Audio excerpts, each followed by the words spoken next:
Hey, so we're outside Epic headquarters in North Carolina. These are the guys who make Unreal. They're making Gears of War.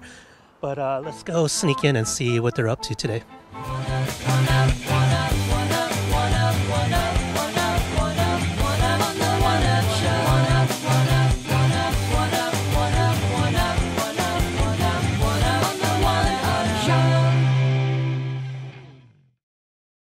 I'm Cliffy B, Epic, Gears of War. We're here giving them an exclusive tour of our swanky new offices. You excited? Yeah, let's go for it. All right, let's check it out. Cool.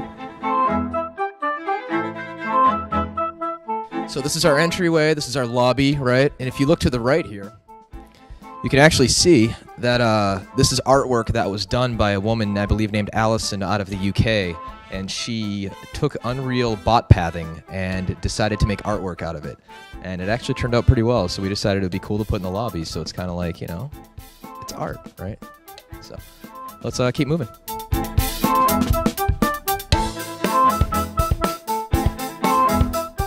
So right over here, come here, dude. You can see our trophy case, which is, it's modest, but hopefully after we ship a couple of our upcoming games, it'll be pretty kick-ass. I like this one. This is the G4 one, where you could beat somebody to death with it. You can see a little bone and blood and hair right in that corner if you zoom in. A little Jazz 2 action on there. Got the UT1 trophy. And this, which my dog peed on. It's all good. So let's keep moving. So if you look on the right, we kind of have like a timeline of all the Epic games that kind of happened like along the years. And it goes all the way back to like Jazz Jackrabbit and all those games. And I've been doing this for way too long. On the left, you can see all sorts of crazy-ass magazine covers. And here's the start of the media whore. The attention whore. Good old American, Alex Gard and Stevie. God bless them all. Cool. On the right here, we have our test lab. This is where everybody gets together and beats the hell out of each other in versus multiplayer. This is Scott. Say hi, Scott. Look, can we get a shot of his shirt? He's rocking the Omen. So nothing fancy, but, you know, we come down here. We got our dev kits. We have the exclusive Gears of War E3 faceplate, which is going for like $400 million on eBay. There's actually going to be different ones when the games come out. We're partnering with Mad Catz, and they're possibly going to have like controllers and all sorts of crazy stuff. So let's go. We're going to check out the gym now. Shu and I are going to do pull-ups.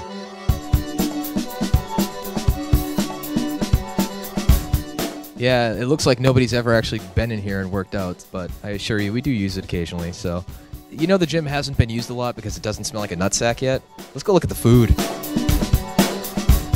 So over here we have our guys playing ping pong like Forrest Gump. Let's get some action. Let me see some action shots. We got arcade games on the other end. Oh, and here we actually identified everybody who the different employees are on the bulletin board. This is Mike Buck. Works here? Yeah. He was in a band called Thrust. And they actually played with Lita Ford back in the day. He's like, I want to rock. That's classic. All right, let's keep moving. So this is how you know you've hit the big time. Like when I was a kid and I was watching Silver Spoons, they always had a fridge like this. So now that Epic has hit the big time and we have like a big, really difficult to open fridge with lots of frozen dinners, I guess it means we're successful. And we always write like various obscenities that upset the HR people on those. So. We got our nice little basketball hoop out here, which I will take anybody on and I will kick their ass like Shaq. So when we lower it down, I can dunk because I am in fact a white man and I really can't jump. So let's go up to my office and check out my action figures.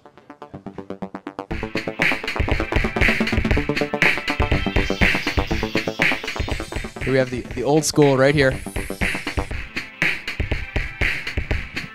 There's Jill of the Jungle and ZZT, the games that started it all. This is actually Tim Sweeney's artwork right here. By Tim Sweeney. Almost there. And then he has like To Secret Passage. And then the Room of Extreme Annoyance, which, you know, was probably really annoying. And a purple key room, and you ignore the talking tree because you just talk your ear off and you'll never get your quest done. Okay, hang on. All right, we gotta try and get Mark on camera. Oh, you're in a meeting. Never mind. I was gonna harass you with the camera crew. All right. He lucked out this time.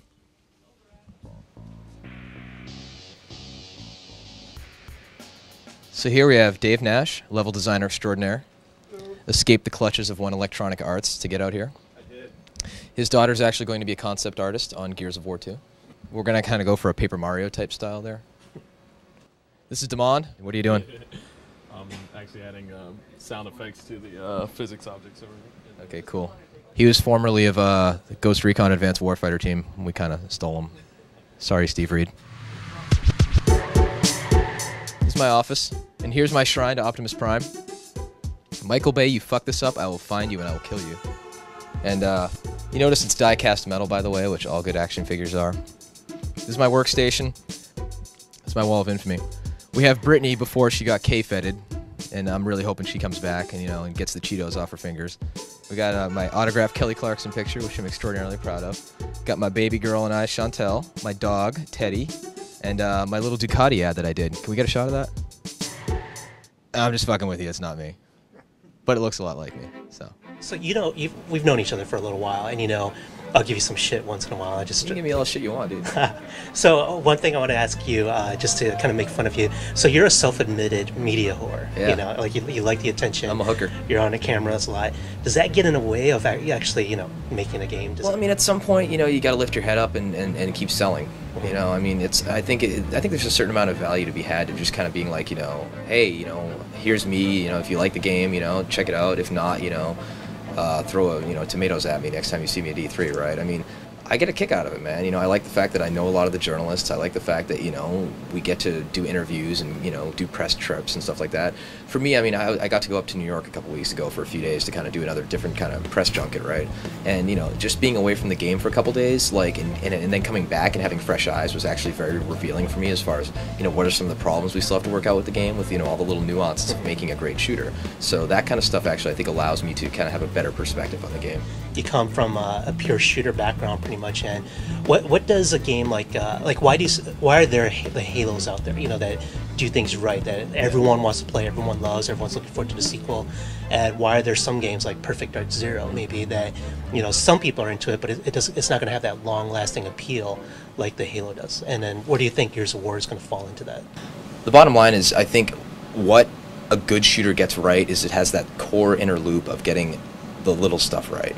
When you pull the trigger, the sound is perfect. The muzzle flash looks good coming off the gun. You can tell that you shot your enemy. You can see your enemy. You can get your crosshair over the enemy. The controls don't feel slippery. You don't feel like you're controlling a 400-pound drunk Marine. You feel like you're controlling somebody who's agile and can do cool moves at the press of a button, right? And, I think that's something that Halo mastered, and I think that's something that we're trying to master with Gears. I play a lot of shooters. Like, if it comes out, I play it. And there's been a lot of them that have come out that I think are solid and competent. But there's just something missing. There's that je ne sais quoi of the resonance of, like, when you walk away from the game and you're sitting there at the supermarket buying eggs and stuff and you're thinking about that one moment where you shot the shotgun around the corner and the way the blood sounded and the way the body fell and the way, you were able to just step on your opponent's head and all those little sounds and the experience of the music swelling and it all building up and the particle effects when you're like, I want to play that again. Whereas, there's other games that just kind of like, technically they don't do anything wrong, but there's like that extra little bit, that spirit, that soul that's just missing, and that's what we're trying to infuse in the game, which is what I think separates a good game from a great game. And you said Resident Evil 4 is a big influence on you, and you've been very vocal about, hey, this is a game that it's influenced me, it's influenced Gears of War development, and it's one of your favorite games. But since then, and this was a couple years ago, since then, any other big games that have come out that you could say, like, yeah, it's right up there with RE4? No. Absolutely. Nothing? The last two games that I've found ultimately to be the most compelling have still been God of War and Resident Evil 4, because they're unabashedly fine with allowing, like, just pacing first and foremost, the core inner loop of the game was fun. In RE4 it was killing zombies and blowing their heads off, and God of War it was hacking everybody to bits and doing cool finishing moves. And then just the breaking, once you're having the most fun with that, doing something else. You watch a little cutscene about Kratos' background, you have an interactive cutscene in RE4, your inventory management, or you're exploring, or just finding goodies and treasures and stuff like that. And, like, I think the pacing, the fact that, RE4 wasn't afraid to make trade-offs of the player.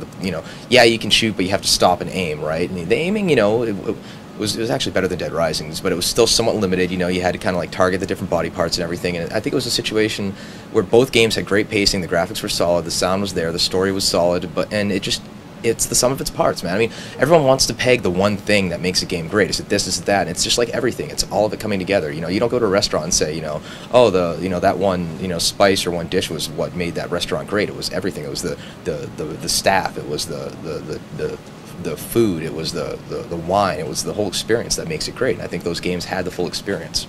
Also talked about influences. You said London was really kind of like the catalyst really for the look of a lot of what we see in Gears of War's architecture. Take us through that, like what happened when you first arrived in London. I mean, whenever I talk to people, where are you from, right? I'm like, I want to say Boston and LA, but the truth of the matter is like, it was an hour outside of Boston in the suburbs. It was an hour outside of LA in the suburbs, right? I didn't really like grow up in the city. I grew up living in the suburbs my entire life, and the suburbs, from an architectural standpoint, from a creative standpoint, they're not the most inspiring place to be. I mean, sure, being a kid outside of Boston, going through the woods and finding snakes and, having that little Zelda experience, that was great, right? Like, Miyamoto talks about going around the caves in his childhood and things like that. But, finally getting to go to these big cities and really appreciate, the history, the weight, that's why I love New York. I love London. I love the history that's there. I love the fact that these buildings have been there for hundreds of years, whereas, you go to like Las Vegas and it's like this fake stucco that was erected like a month ago and it just feels soulless to me, And so going to London and being able to go to places like St. Paul's Cathedral and just Westminster Abbey, and just to feel the weight of the fact that, it must have taken hundreds of thousands of man hours to build all of this, and the fact that, you could destroy it instantly with, one shelling, and just to see what man is capable in the yin and yang of positive versus negative influence, and just to feel the weight of that and the smell of it and all of it and the way the city just feels. I mean, that's to me, that's interesting, and that's a place I'd like to spend a lot of hours in. And the irony, of course, is the fact that we're making a game about explosions and blowing stuff up in these beautiful environments, which the blowing stuff up is what's fun, but you're sad that the environments are destroyed, so it's kind of this like conflicted feeling as you're playing it. So when you were in London, and did it just click in like that, where you were like, what, this is all beautiful and I'd love to destroy it in a video game? Well, it's already destroyed for the most part, right? As far as when you're playing in the game and you're in the process of dealing with the creatures that have helped contribute to the destruction of it, right? So I mean, it's not just London also, man. It's like being in like the Met in New York, and walking around and realizing like this is something that a setting that I would like to be in for a lot of hours, and then these are creatures I'd like to fight that are more humanoid and have thick skin and are from the underground of the planet. It's literally, I have my shopping basket and this is my life, and I'm going, that feels good, that's cool, and then kind of crafting that into an experience, right? Did you ever read the comic book The Watchmen by Alan Moore? Yeah. Did some of that influence the storyline in Gears of War? It's kind of similar in the, hey, there's going to be this common threat to humankind that's going to reunite this warring race to fight against one common foe.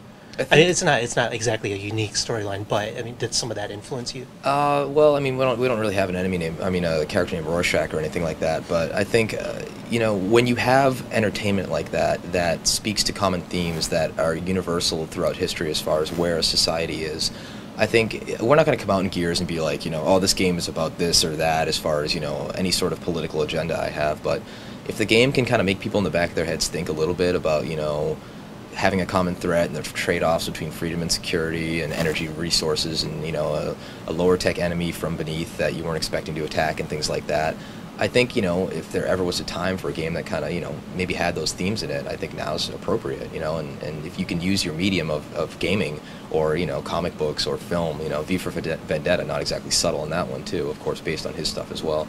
So as you're making the game, there's no political agenda there? You're not thinking like, what, people are going to relate to this more than maybe we originally expected with what's going on in current events? Well, I mean, I'm not going to say, I'm not going to come out and be like, oh, I believe about this about the administration or that. I mean, the goal of an entertainer is to sit here, I think actors are douchebags who kind of stand up and be like, oh, this is what I think you should be doing. I'm like, you're a fucking actor, go back to your trailer and snort a line of coke or something, right? It's just like, I don't want your opinion. Like, you get to the point though where if you're the person who's directing or writing or sculpting the experience, you can help stimulate a certain part of a person's brain to not necessarily impose your opinion on them, but just to remind them that this is what's going on in the world and you should be thinking about it. You probably don't remember, this is pretty minor, but a couple of years ago when you first showed Gears of War, and then I was in a demo room and you asked me what did I think of this, and I told you I couldn't really say because at the time it wasn't actually running on 360 yet, and then I don't think you'd really like that answer, and you'd like, and then later that night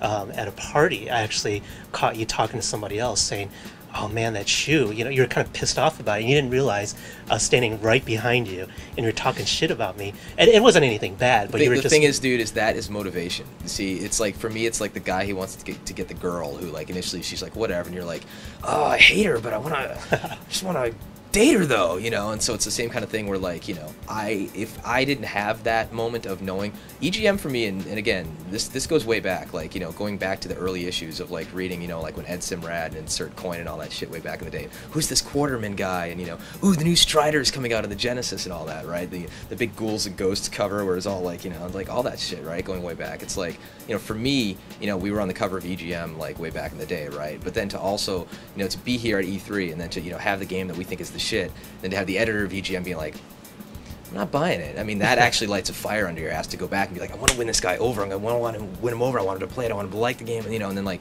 to read that, you and your guys were able to play it this last E3 and really digging it, even though, Army of Two got the #1 game, which I'm not going to hold against him.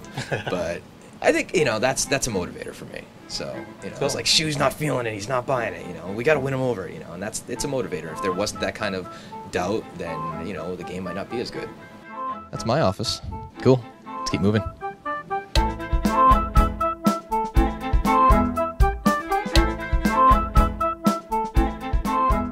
Let's ambush the programmers. Hey, Ray. Ray is the lead programmer of the project who's been bleeding out of the ears to help get it done. There's Jeff. Cool. You're like, you're a dick. Let's see if Tim Sweeney's here. Sorry, no Tim. I think he's out driving his Lamborghini around picking up chicks.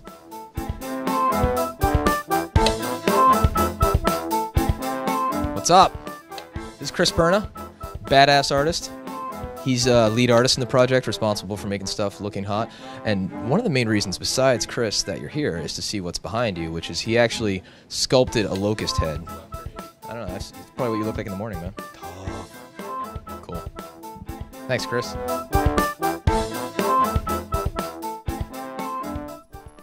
So what you're going to see right now, I got to warn you, this is a little bit ugly. We kind of came in one day and we don't know what happened. We don't know if it was a vandal or if like Luke Skywalker came by, but something happened to Boba Fett. So we're going to go take a look. So last weekend, this used to be like a perfect replica of like the Boba Fett outfit. This is Chris. He's one of the artists in the team, right? And Chris is like a huge Star Wars nut, right? And he actually has, what, 3PO, Stormtrooper, and Boba Fett. And Boba used to actually have, like, the helmet and everything. But as you can see, it looked like he got shot by the long shot in Gears, and his head kind of exploded. And it was the saddest thing, man. I popped in on Saturday, and I come in, and Boba's just, like, completely face-planted on the ground. And was this office sabotage? I don't know what it was, man. I think it was a cleaning person, just was more of a Star Trek fan or something. But so apparently the helmet had been signed by both of the actors that played Boba Fett in the movie. Yeah, so not only does it, like, suck, but it's, like, double suck. Oh, so here's the other great thing is we have a... Mike, he actually picked up right here. You see he got Jesus getting owned in football?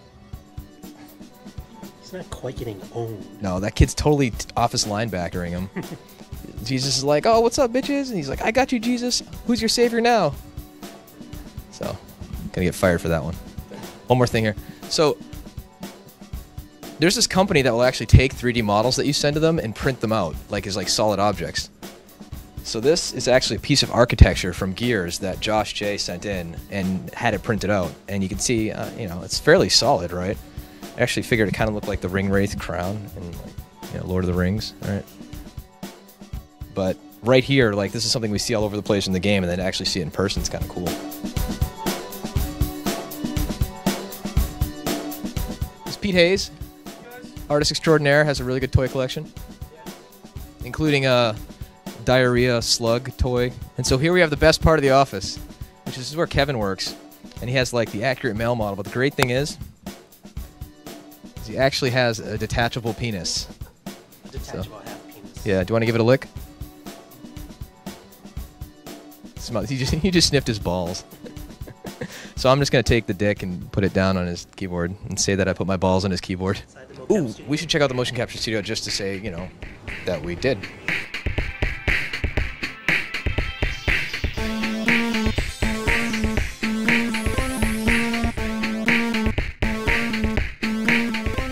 So this is our motion capture studio, and here we have a prop.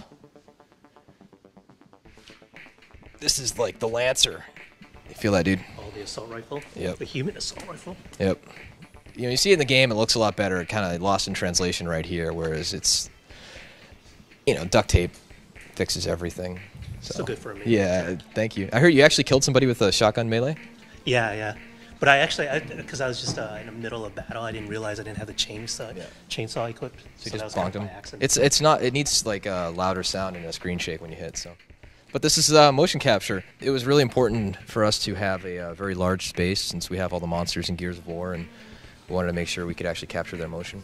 Some of the cool stuff that has gone on in this room. I mean, just they actually have a setup somewhere down there where they have a rig where you could actually run into the wall. All those motion captured animations of the impact of slamming into the wall, that was all captured, right? And all the melee attacks and, you know, the guys just wiggling and dying and all that. So you actually have like big beefy guys running into walls? We did a lot of just our guys and then modified them slightly to seem a little bit heavier. I mean, it worked out really well. You know, most of the movements you see in the cinematics are our guys acting it out while one of the guys reads the scripts, right? And then they go in and add the face stuff later. And now, once you guys are set up and you're done doing whatever you have to for work, don't you just kind of want to fuck around, do some sexual motion capturing, well, do a little quick orgy or something? Yeah, you know, well, I mean, you don't really want to have a quick orgy. I mean, you want to kind of have like a long extended one, right? Like a 2-hour motion capture session. Exactly. But I mean, you know, the way that I move it's such a unique manner that I don't think any of these cameras could capture it. Like, so that's Cliffy B doing the business right there. I know. I can tell. I know those hip grinding moves anywhere, man. I've seen him on the dance floor. That boy's a freak.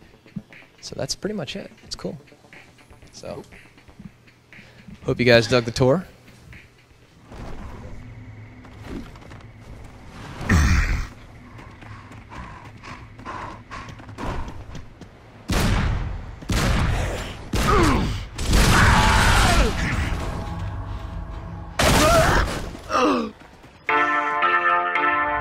We're here at the Totally Scary launch party for Gears of War. It's the celebrity launch. We're here amidst a bunch of smoke and people under blinding lights waiting for celebrities to walk down the red carpet so that we can ask them really hard questions about video games. We got you guys seriously. Kevin Federline's here, I think. I think that's who that is. He's, look at him. No, he's thinking about his album. He's thinking about it. Look, okay, let's talk red carpet etiquette for a second. When you're walking up the red carpet and you feel a hand on your back, what that is that's your handler saying you're too drunk to talk. You're too drunk or high to participate. So Federline there, he wasn't blowing anyone off. He was just following the rules of the road. He had a hand on his back and he was just skedaddling on through. That's all he was doing, just a little skedaddle. Let's see who's coming next. Oh, Jason, they're taking pictures of someone. Who is it? Travis?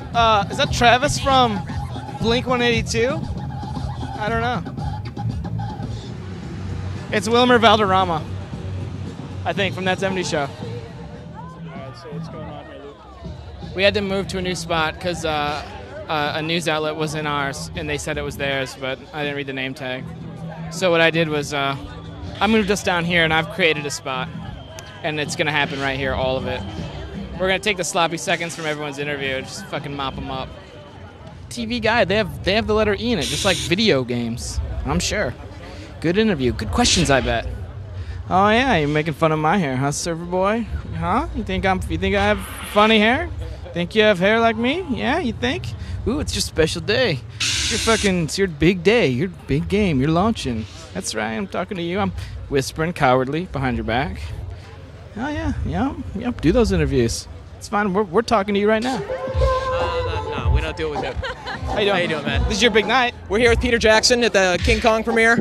How do you feel, Peter? Your hair looks good. Thank you. You retouched it. It's perfectly coiffed. It is perfectly. Yours looks great too. I got a haircut for you, actually. I'm glad. I really appreciate it. I heard what you said, and I was like, I need to trim it a little bit. I'm just, teasing. I am That's too. what I do. It's okay. Good. It's all good. It's love. Is it? Love all around, baby. I think it's alcohol all around. Yeah, it's love alcohol. It's love during alcohol. That's the only time really for it. More or less. So game's done. Gold. Yeah. Shipping. Well, Getting ready to ship. The game is done, but I still have to go out and sell, right? It's like Glengarry Glen Ross, always be closing, right? So half of my job is selling this game. It's not just making a great game. It's winning over people such as yourself. It's winning over the gamers. It's winning over Microsoft. Everybody. So sell me the game. Third person, action-packed, cinematic, great graphics, jump-in co-op, versus gun with a chainsaw attached, curb stomp. His glass is just fogged up. yeah. So, as you guys were getting into like the final few weeks of crunch, what was it like when you finished the game? When you're like, all right, because there comes a point where you've got to just say, okay, it's done. We can't do any more to it. As with any art, as with anything, you want to just stop. You can't stop touching it, right? And this is your baby, and you want it to be perfect. And I'm pretty convinced we have something that pretty damn good. But you know, if we get around to doing another version, if we get around to doing like the sequel or whatnot, sure, we have ideas of what we can do, right? But I pick up and I play it, and it just feels good, and that's what helps me sleep at night.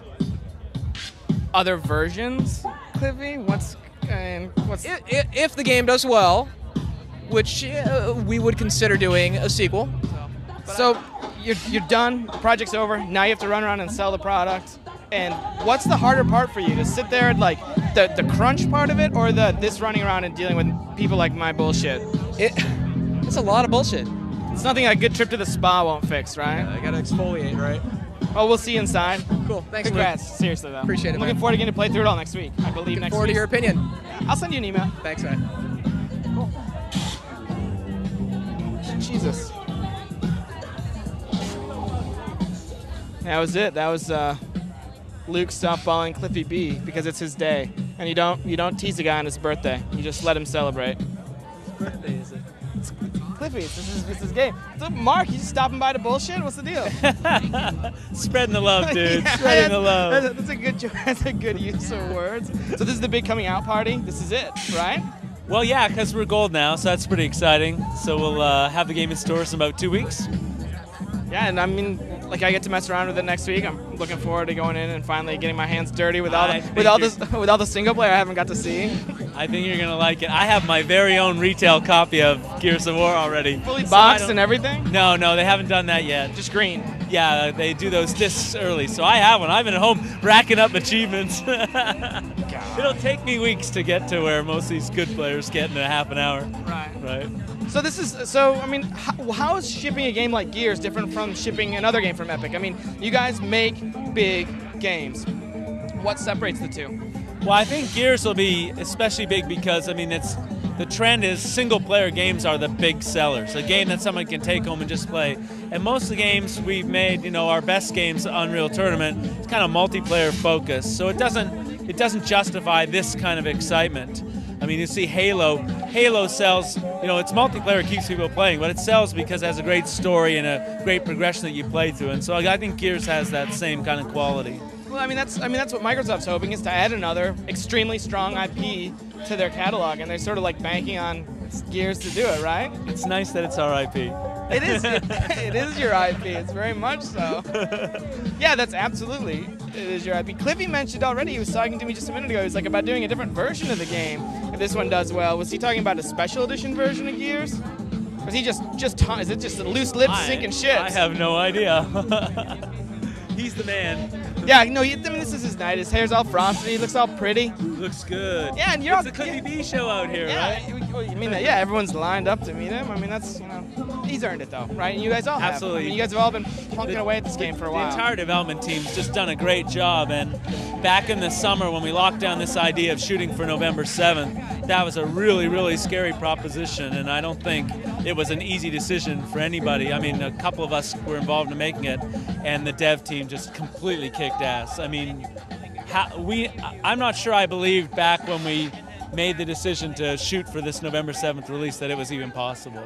But we have a really special team, some really great guys, good leadership, and without Mike Capps, that never would have happened. Cliffy gets all the fame, but there's a whole team of great guys. Well, that's the thing. I mean, it's like Cliffy is sort of the face of Gears. He's the one who's demoed it, and you're like the guy behind the guy because it's your company. Yeah. And then, you know, there's all these other guys in the development team, and those guys are sort of like, this is their chance to come out of the shadows too and say like, yeah, I did this on Gears. And yeah, absolutely. I mean, everybody knows Tim Sweeney, the CEO and founder of Epic, and everybody knows Cliff, but there's, you know, some really, really great guys underneath them that really help them deliver great stuff. So it's a great company to work for. Well, thanks for chatting with us. My pleasure. Thanks for having me. Is that OPM's Tom Byron? It's like a fat Sean Elliott. That's Jonathan Davies from Korn. All day I dream about sex. What's his name? Monkey, yes. No, not Monkey. The squatty one. What's it? How's it going? It's going good. So you guys are here to check out Gears? Yes. This is the first time you've seen it? Yes. This is the first. What are you most excited about? I just want to check it out. I heard a lot of hype on it. I want to see if it lives up to it. You guys got 360s? Yes. What's your favorite game on it? Halo. That's not a 360 game. What's the deal, man? What's the deal? They don't got that many 360 games out. We're at a Microsoft event, Jonathan. I know. I'm being honest though, but I've always played Halo on it. And you know what? Gun's another good one. Oh, you're a big fan of Gun? Yeah. Did you unlock all the achievements in it? Not yet. I tried. I mean, it gets difficult towards the end, so I'm battling with that. I switch back and forth. Well, if you see Cliffy tonight, Cliffy Blazinski, the guy behind the game, joke about his game and call it Stop and Plop and see what he says. His thing is Stop and Pop, but if you just say Stop and Plop and see what he does. All right, I'll do All it. right, thanks, Lex. Thanks, man. So there's a guy coming in behind us who stopped to talk to everyone, and so we're not going to talk to him. And we're going to go inside and drink. Let's go.